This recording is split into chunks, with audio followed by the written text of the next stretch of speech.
Hi everyone, we're back with Runaway Ralph and we're on chapter 4. Remember, the title of chapter 4 is Chum, and we did figure out who Chum is. Chum is a hamster. Let me show you the illustration from last time.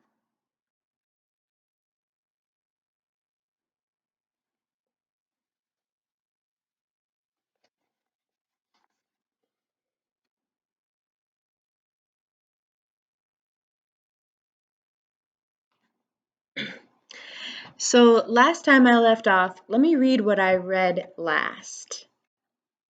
Chum and Ralph were talking.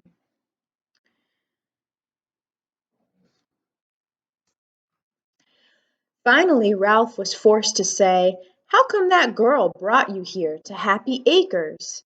"It's a long story," said Chum. "I'm not in any hurry," said Ralph. "Go on." Chum spat the hull of a sunflower seed into the bottom of his cage. "I was one of 13 hamsters, 6 girls and 6 boys, born in the back room of a pet store." 13! Ralph was awed. "That's bigger than my litter. What was it like living in a pet store?" "We had a happy, carefree childhood there in the cage in the back room," Chum continued. "There was plenty of food and water and fresh shavings in the bottom of the cage. We slept all day, all 13 of us, in a warm and cozy heap. Then at night, as we grew older, we would play. Oh, the fun we had those nights in the pet shop!" Chum paused, a faraway look in his eyes. "Go on," urged Ralph. "Where was I?" asked Chum. "Oh, yes, the frolics we had at night. And then, Chum's voice shook with emotion. Ralph waited quietly until the hamster was able to continue. "One day I was sound asleep in the corner of the cage. By then we had grown a lot, and I was on the bottom of the heap, but I didn't feel squashed. I felt safe and cozy there beneath my brothers and sisters, when suddenly—" Chum stopped, unable to go on. "Don't stop now," pleaded Ralph. "What happened?" "A great human hand, a hand that smelled of dog," Ralph shuddered, "reached in and picked up several of my brothers and sisters. Let me tell you, that woke us all up in a hurry. We were terrified. We scrambled around trying to hide behind our mother, under the wheel, in some cedar shavings, any place. I was slower than the rest, because you see, I was cramped from being slept on by my brothers and sisters. And so the hand, that terribly doggy hand, got me. It didn't matter. That hand got all us youngsters and turned us upside down in a most undignified fashion. And then we were put into 2 cages, boys in one and girls in another." "What for?" asked Ralph. "Don't rush me," said Chum, picking up a sunflower seed in his paws and cracking it with his teeth. When he had eaten the kernels, he continued, "Let me tell you, it was a terrible shock. Shortly after, the doggy hand picked up our cage and loaded it into what is called a station wagon." "I know." Ralph was eager to show off his knowledge. "I used to see them in the parking lot outside the hotel. They were always full of children and luggage and sometimes a dog or two." Chum ignored the interruption. "We soon found ours was not the only cage to go into the station wagon. Our sisters were loaded in beside us, along with a box of turtles, a cage of rather downhearted canaries, and 2 large cages, one containing puppies and the other some very silly kittens. Oh, yes, a cage of white mice."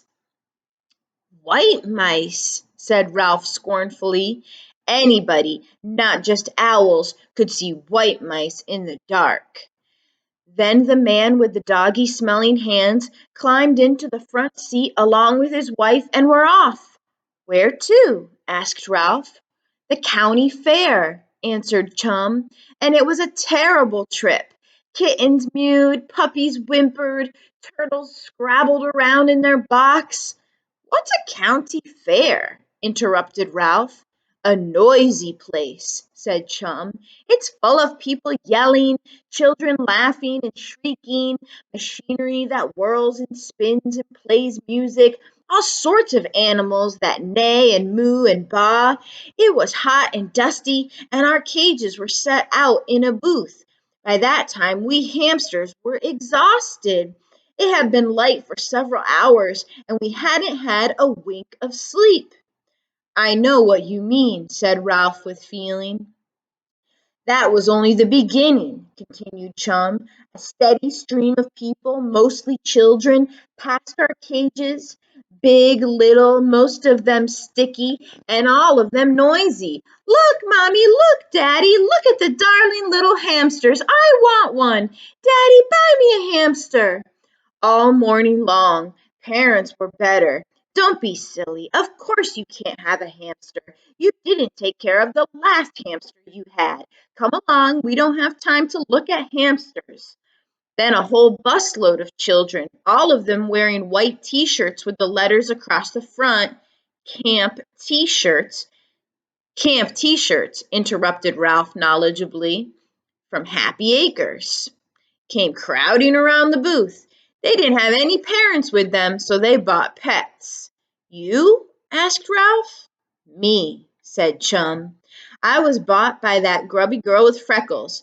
To make a long story short, the doggy hand stuffed me into a hot little cardboard box with a few so-called air holes poked into it, and I spent the rest of the day being jounced along and peeked at and fed bits of caramel corn."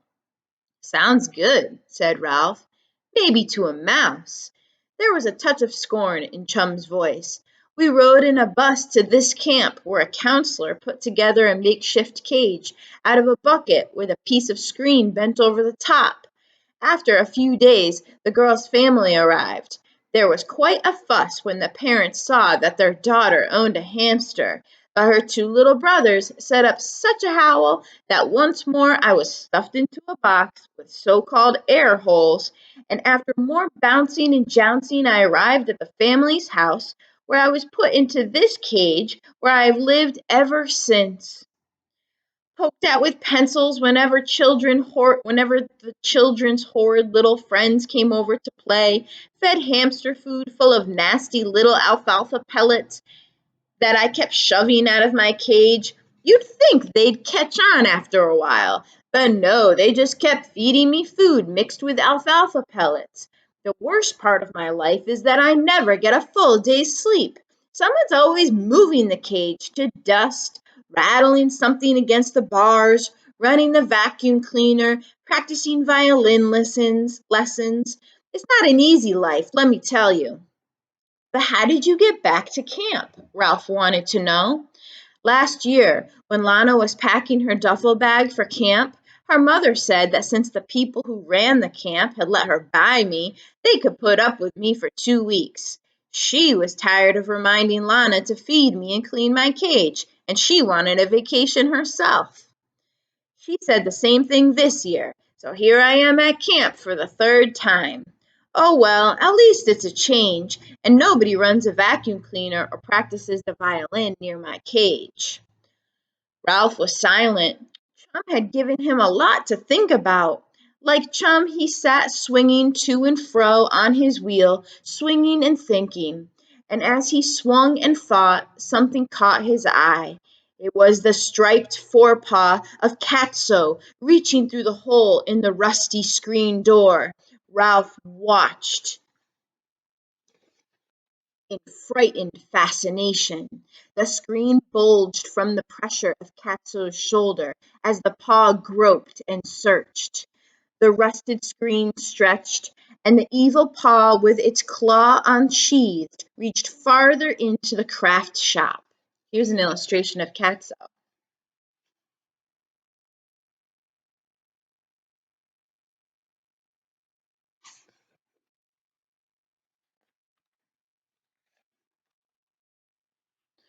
Where's Sam? Thought Ralph in terror. Why isn't that watchdog watching? The paw withdrew, and Catso's face pressed into the hole. His evil green eyes searched the craft shop. Ralph shrank into a ball in the farthest corner of his cage until he heard a short bark from Sam and summoned his courage to look around. Catso was gone, but the hole in the rusty screen remained. Okay, everybody, that's the end of chapter 4. The next chapter, chapter 5, is called The Personal Mouse.